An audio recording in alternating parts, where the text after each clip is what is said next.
We already know that in a multi-tenant technology, a single instance of an application running on a single server can be consumed by many users.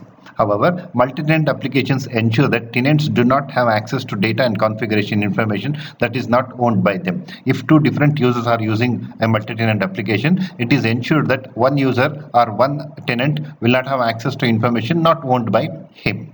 Multi-tenant application allows customization of the following features by individual user or tenant. See, although the access is limited, and also the same application is being run, it also allows you some kind of a customization for each individual user interface. Tenants can define specialized look and feel for their application interface. For example, in Gmail we have used these themes. So although it is the same Gmail application used by different users, each user can set his own theme. This is what they mean by user interface customization. Business processes. Tenants can customize rules, logic, workflow of the business processes that are implemented in the application. What it means is there could be a general business application, there could be a general tax application, or there could be a general sales application, but each individual user can decide his own taxing policy belonging depending on the geography of his operation, or a business can decide the rebate policy depending on its nature of the business. These are all allowed within a multi-tenant application.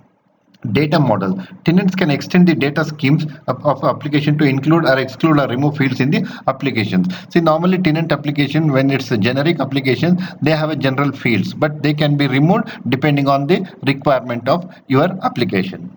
Access control. So what it actually means is tenant can independently control access rights for users and groups. Again, I can take the example of Gmail or Google Docs, where actually you can limit who can access your document. Suppose it's a collaboration document, you can say that 4 of the following students or people will use that, or you can share a document with another editor or writer and do that. So multi-tenant allows some kind of a customization, including user interface, business process, data model, and access control.